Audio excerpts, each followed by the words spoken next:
Waalaikumsalam warahmatullahi wabarakatuh, Bu Dewi. Maaf Bu Enti, mengganggu waktunya sebentar ya. Begini Bu Enti, saya adalah CGP angkatan 10. Jadi di situ ada tugas untuk mewawancarai kepala sekolah untuk praktik pengambilan keputusan. Bisa Bu Enti? Insya Allah. Jika saya bisa bantu, akan saya bantu, Bu Dewi. Alhamdulillah. Monggo. Baiklah, saya mulai ya Bu Enti ya. Begini Bu Enti, selama Ibu menjadi kepala sekolah di TK Negeri Pembina ini, adakah satu masalah yang Ibu hadapi sebagai pemimpin, di mana masalah itu menimbulkan dilema dalam menyelesaikannya? Jika ada, bagaimana cara menyelesaikan masalah tersebut? Pasti ada, Bu Dewi ya. Apalagi itu pada kasus peserta didik, maka dilema etika perlu penanganan khusus melalui guru kelas, karena kepala sekolah itu tidak bisa bekerja sendiri. Begitu. Apabila ada permasalahan pada pendidik, guru dan tenaga pendidikan, saya berkoordinasi dengan wakil kepala sekolah terlebih dahulu. Saya selalu mengambil semua dan berkoordinasi meminta masukan dan solusi. Oh begitu. Lalu keputusan apa yang Ibu ambil saat itu?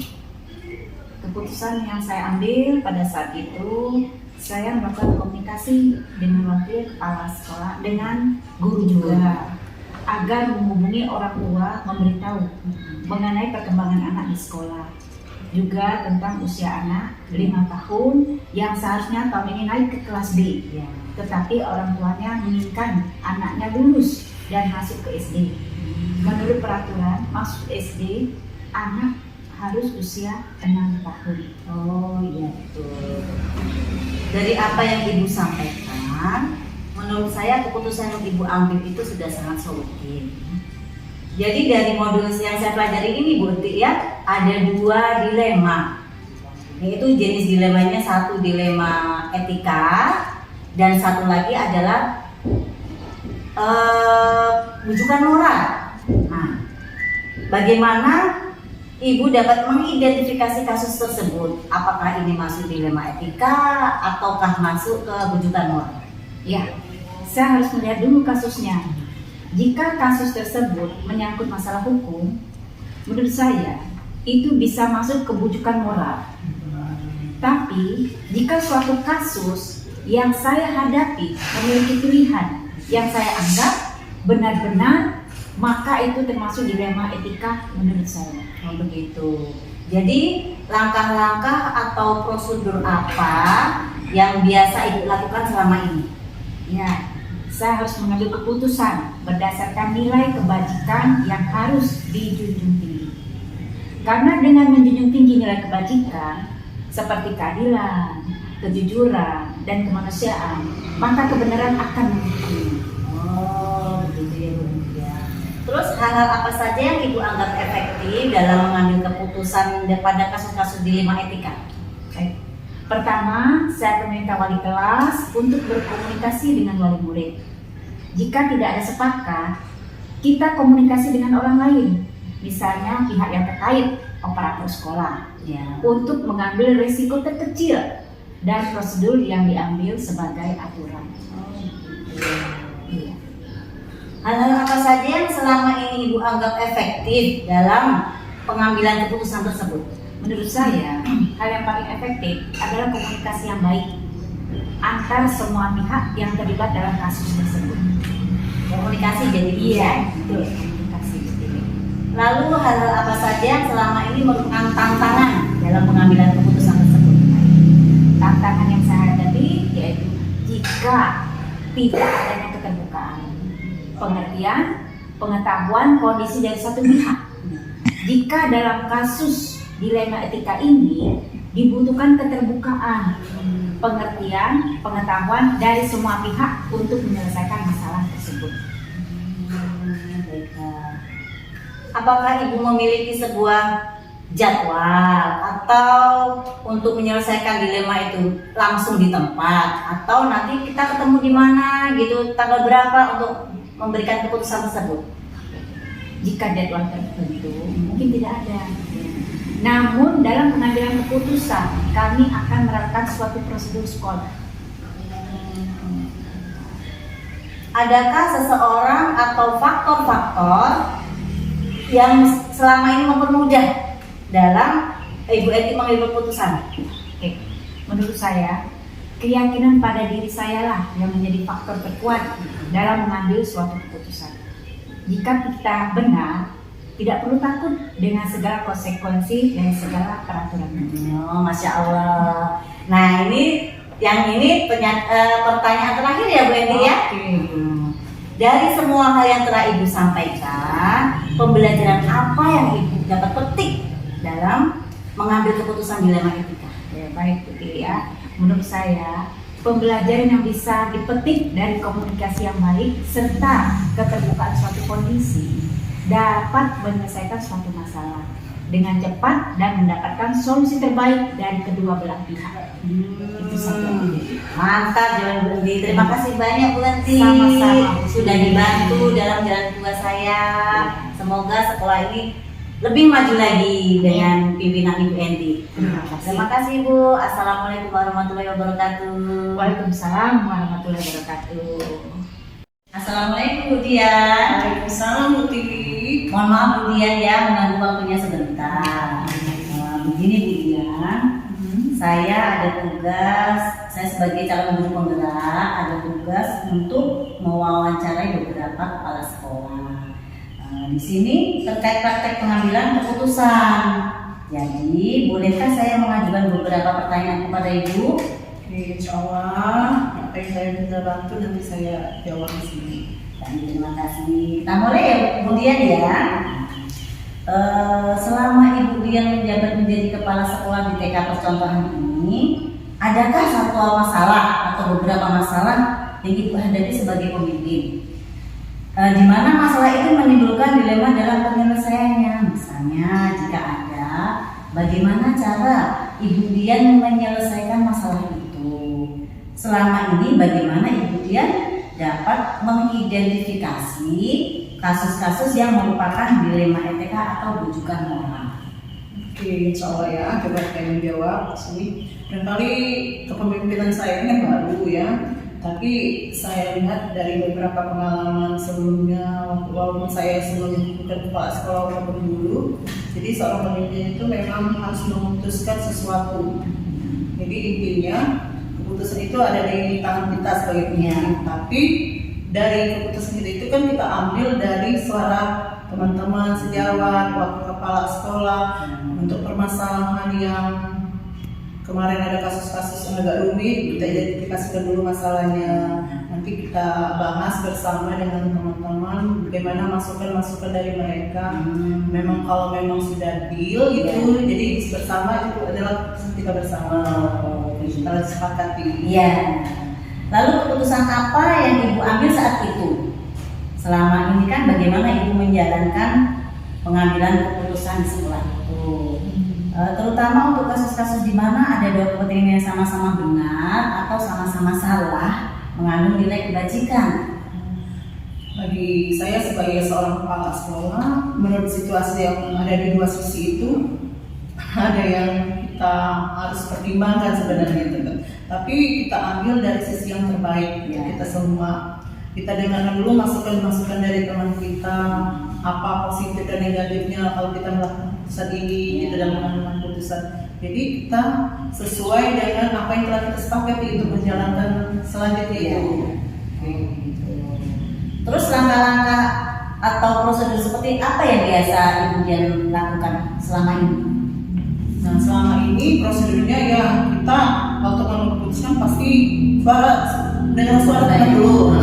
Para teman, jadi kita kumpulkan dulu, kita adakan rapat, ya kita jelaskan apa permasalahan yang akan kita hadapi ini, bagaimana cara kita menghadapinya nanti dengan mengambil salah satu suara terbanyak ya. Jadi mereka kan puas kalau kita memang suara terbanyak, kan yang lain kan juga ikut merasakan oh benar ya, itu kan kita ambil dari keputusan bersama. Jadi kita menjalankannya langsung enak gitu ya, cepat kan. Baik, terus itu kan berarti seperti dilema gitu Bu Dian ya. Hal-hal apa saja yang selama ini Bu Dian efektif dalam pengambilan keputusan pada kasus-kasus dilema etika? Barangkali untuk yang dilema etika itu kan namanya etika gitu ya. Kita tidak bisa menjudge langsung, oh harus ini diperbaiki sekali Ya. Tapi kan ada waktu, ada berangsur-angsur kan. Nah, jadi yang kita inginkan itu dari suara terbanyak dari teman-teman bagaimana kita bisa sejalan. Ya, gitu. Terus hal-hal apa yang selama ini merupakan tantangan dalam pengambilan keputusan pada kasus-kasus dilema etika itu? Tantangannya. Tantangan Ya. ini yang susah. Pasti ada ya. Masih ada ya, memang masih ada, tapi kita ambil dari segi positifnya saja ya, bagaimana kita harus bisa melakukan tantangan tersebut. Nah, bagaimana caranya ya dengan mendengarkan suara perbedaan-perbedaan tadi kan, kalau memang itu dirasakan kurang efektif ya kita tinggalkan. Ya. Kalau memang itu oke untuk kita bersama ya kita jalankan secara bersama. Jadi Sesuai dengan apa yang kita ya, harapkan. baik. Apakah Ibu Dian memiliki jadwal tertentu dalam sebuah penyelesaian kasus dilema etika tersebut? Nah, apakah Ibu langsung menyelesaikan di tempat atau memiliki jadwal, misalnya hari apa nanti kita ketemu di sana membahas apa seperti itu ya, atau bentuk prosedurnya seperti apa? Untuk itu memang kita tidak terjawab kan, kasus itu datangnya bukannya kita rencanakan. Nah, kalau yang kita rencanakan ya kita bisa susun kan. Kalau itu memang sesuai dengan kepentingan. Kalau memang untuk hari ini ada kasus seperti itu ya lebih cepat, kita langsung kita laksanakan apa itu ini kita perbaiki apa yang kesalahan-kesalahan kita itu. Tapi tergantung juga ringan beratnya. Kalau memang kasus itu ringan ya bisa tuntas. Ya. Kalau memang pun berat ya secara berangsur-angsur dan bertahap kan kita laksanakan. Jadi tidak harus itu dijadwal ya Bu Dian ya, ketika ada kejadian kita lakukan pendekatan, kita cari solusinya. Oke. Adakah seseorang atau faktor apa yang selama ini mempermudah ataupun membantu Ibu Dian dalam pengambilan keputusan dalam kasus-kasus dilema etika? Ya namanya kasus Bu Tiwi ya. Jadi kan kita juga tergantung dari permasalahannya itu di mana. Apakah dari segi kalau kita di etika itu kan namanya di sekolah ya. Apakah dari gurunya, apakah dari siswanya ya. Tapi kita namanya ini kita bisa konsultasi misalnya dengan teman sejawat yang sama-sama bisa kita ambil minta masukannya, atau juga bisa langsung dari guru-guru kita sendiri. Nah itu kasusnya. Tapi juga boleh juga dukungan dari keluarga kan, kita bisa cerita curhat bagaimana kalau kita ada kasus seperti ini, bagaimana yang terbaik untuk kita semua. Mendapatkan masukan dari boleh masukan dari teman sejawat, boleh dari keluarga, boleh juga yang ada di lingkungan sekitar kita juga. Baiklah. Ini pertanyaan terakhir Bu Dian ya. Dari semua hal yang telah disampaikan tadi, pembelajaran apa yang Ibu Dian petik dari pengalaman Ibu Dian mengambil keputusan dilema etika? Sebenarnya Bu Tiwi ya, berdasarkan pengalaman itu memang banyak pengalaman kita. Tapi dari sisi itu, dari pengalaman itu kita kan belajar. Oh kalau kasusnya seperti ini, kita kan sudah pernah terjadi pada diri kita. Bagaimana kita mengatasinya? Oh kalau kita menyelesaikannya dari begini, hasilnya begini. Nah, itu jadi pengalaman bagi kita. Jadi yang terbaik itu memang semua dukungan dari lingkungan rumah, lingkungan sekolah. Jadi terus juga kan kita belajar dari pengalaman-pengalaman kita itu. Misalnya kalau kasusnya dengan siswa bagaimana, dengan teman sejawat bagaimana, nah itu. Jadi kebiasaan memang kita kan beda kultur, beda budaya. Jadi misalnya kalau memang orang ini antusias, kan kita kalau menyelesaikan masalah dengan mereka ya harus gercep kayak gitu. Nah, ada juga yang pelan kan, misalnya kayak gitu. Jadi dari belajar lah, pokoknya kita harus belajar terus, semangat terus ya. Baik Ibu Dian, terima kasih banyak sudah memberikan waktu kepada saya. Semoga setelah ini maju. Amin. Sama-sama Semangat. Terima kasih Ibu Dian. Assalamualaikum. Waalaikumsalam. Assalamualaikum Ibu Nobi. Waalaikumsalam Ibu Tiwi. Bagaimana kabarnya Ibu? Alhamdulillah Bu sehat. Ibu Tiwi sehat juga ya? Alhamdulillah sehat. Maaf ya Ibu Nobi, saya mengganggu waktunya sebentar. Oh enggak Bu, enggak apa-apa. Enggak. Alhamdulillah. Begini Bu Novi, saya kan menjadi CGP angkatan 10. Nah, di situ ada praktek wawancara dalam praktek baik pengambilan keputusan itu bersama dengan kepala sekolah. Bisakah saya mengajukan beberapa pertanyaan Bu Novi? Boleh Bu, saya senang hati bisa bantu Ibu ya, karena mempermudah urusan orang tuh insya Allah mudah jadi urusan. Masya Allah. Jadi saya insya Allah bantu Ibu Tiwi. Oh ya, baik. Kita mulai ya Bu Novi ya. Bu. Begini Bu, selama Ibu Novi menjadi kepala sekolah di SMK Lingua, adakah satu masalah yang Ibu hadapi sebagai pemimpin di mana masalah tersebut menimbulkan dilema dalam penyelesaiannya? Jika ada, bagaimana cara penyelesaian masalah tersebut?